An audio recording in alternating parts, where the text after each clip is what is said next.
Temples and churches, pagodas and mosques, in all lands and in all ages, in splendor and vastness, testify to the metaphysical needs of man, which strong and ineradicable follow close upon his physical need. It will appear that in the early ages of the present surface of the earth, that those who stood considerably nearer than we do to the beginning of the human race and the source of organic nature had also both greater energy of the intuitive faculty of knowledge and a truer disposition of mind, so that they were capable of a purer, more direct comprehension of the inner being of nature, and were thus in a position to satisfy the metaphysical need in a more worthy manner. Thus originated in the primitive ancestors of the Brahmins, the rishis, the almost superhuman conceptions which were afterwards set down in the Upanishads of the Vedas. The World as Will and Representation by Arthur Schopenhauer. Arthur Schopenhauer's encounter with the Upanishads unfolded quietly. In 1813, he was living in Weimar as a young scholar moving between lectures and rented rooms. He kept his distance from the literary celebrity of the town and led a withdrawn life. He read widely and argued fiercely with books. During this period, a scholar of Oriental studies, Friedrich Majer, drew his attention to Indian antiquity. Schopenhauer later noted that this introduction had exercised a deep and lasting influence upon him. Schopenhauer met India on the pages of the Upanishads. Late at night, he turned the Latin leaves of the Oupnek'hat, a translation of the Upanishads that had travelled from Sanskrit into Persian thanks to the Mughal prince Dara Shukoh, and then into Latin. Schopenhauer returned to the verses as one returns to a light found by chance in a darkened house. He later wrote that the Upanishad breathed the sacred spirit of the Vedas. He added that it had become the solace of his life and it would be the solace of his death. The Upanishads lay near him while he worked on his magnum opus, The World as Will and Representation. He paused over passages that insisted that the highest reality was not what ordinary worship sought. The text invited an inward turn. It suggested that the world might be seen from within rather than merely observed from without. Later scholars reconstructed these steps from his notes and marginal markings. From Latin translations of the Upanishads, Schopenhauer drew an image that helped him name his own insight. He had long felt that appearances did not exhaust reality. In the Upanishads, he found an idiom that answered this intuition. He called the inner essence of the world the will. He stated with clarity that the will was the thing in itself, the inner content, the essence of the world. The world as humans perceived it existed as representation. Behind representation, there stood a single driving force. That force operated without rest.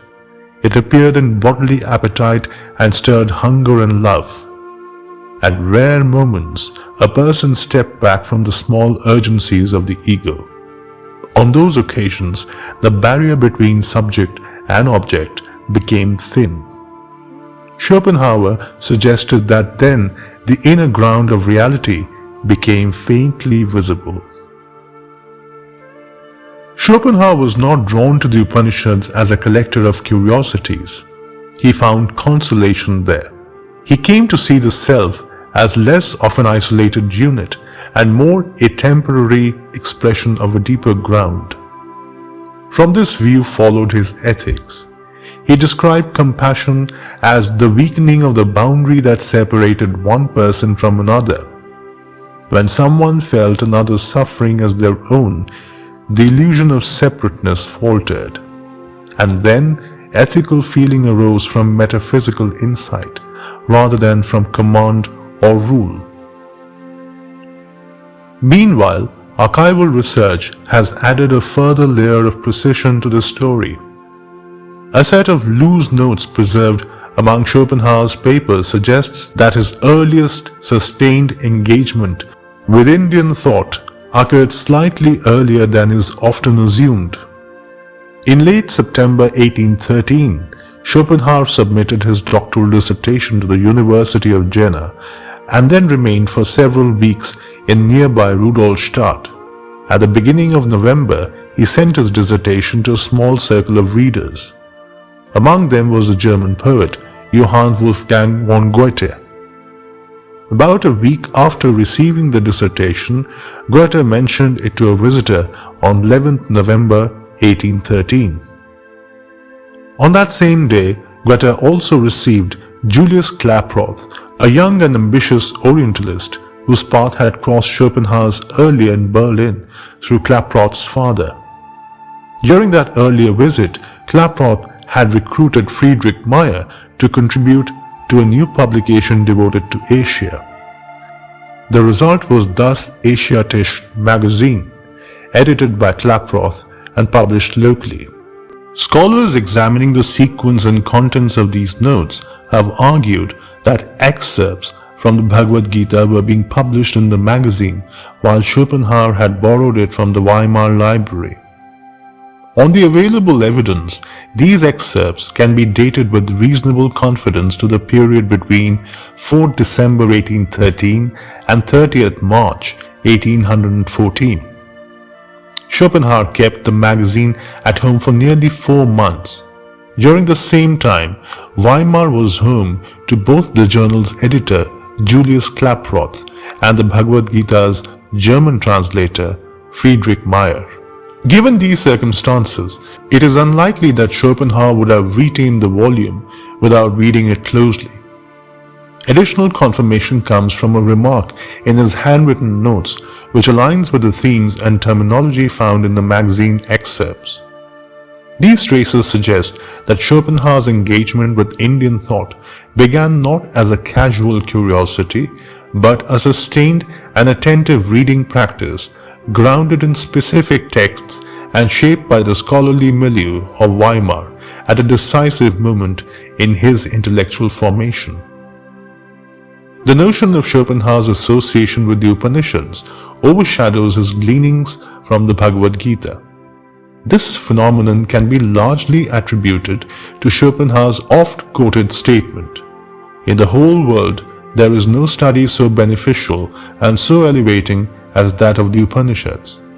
It has been the solace of my life, it will be the solace of my death." That said, the Gita is one of the Prasthanatraya, constituted by the Upanishads, the Brahma Sutras, and of course, the Bhagavad Gita. Nonetheless, Schopenhauer's reading of the Upanishads and his early engagement with the Bhagavad Gita reveal a sustained philosophical apprenticeship in which Indian thought helped him articulate the metaphysics and ethics that he believed spoke to the deepest and most enduring need of the universal human spirit.